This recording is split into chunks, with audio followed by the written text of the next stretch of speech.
marvelling at the rich red ores on the sea lanes to Asia, 200,000 tonnes. That's a serious business. or tooling along in a Toyota made from Aussie iron. Mighty Hilux. Great Australian. Before and after every leader's stop on the campaign trail swarms a protective ring of steel. Federal police sometimes seen, never heard, always ready. I can confirm that there have been, of course, threats, including one particularly serious incident. I'm incredibly grateful to the AFP that my family are kept safe.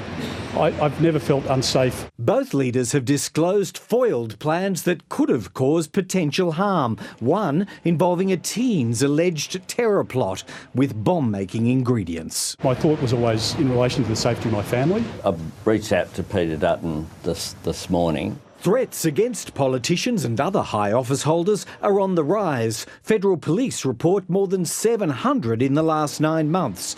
Both leaders are resolved not to skip a step in the 3 weeks left of campaigning. We were looking at some track polling this morning where all those numbers come down. Saying the quiet bits out loud, Peter Dutton went west, armed with a policy to strip penalties from car makers which failed to clean up their fleet's emissions. People will make the choice to buy the better cars, we're just not going to tax them. In the city that'll soon be home to US nuclear submarines, the opposition leader claimed the president who approved AUKUS had to be convinced. President Biden didn't want the deal. And questioned its future under the Prime Minister who carries it on. I have huge concerns about AUKUS under Anthony Albanese.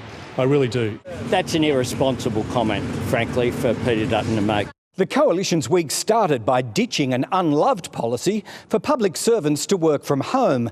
Now it ends with another twist. Its quest to shrink the workforce by 41,000 wouldn't only happen through natural attrition or a hiring freeze. Some would be paid to go under voluntary redundancy. Australians want their taxpayers' dollars to be spent efficiently. This rubbish that it's all going to be found by attrition has been put to bed today. For now, the work of the public service very publicly rolls on, blind to future controversies.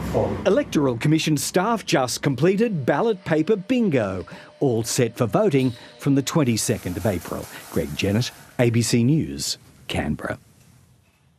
Well, as week 2 of the election campaign draws to a close, how is this contest shaping up? Here's national political lead David Spears. Donald Trump was again stealing campaign oxygen this week. The world glued to his market-shaking moves. When the two leaders here were able to grab some attention, we saw some new policies put forward and one withdrawn. Peter Dutton's plan to stop public servants working from home. Despite that policy wobble and ongoing questions about his plans for the public service, week 2 of this contest was better for the opposition leader than week 1. He was more on message, spruiking his plan to cut fuel excise and his promise for modest power bill relief.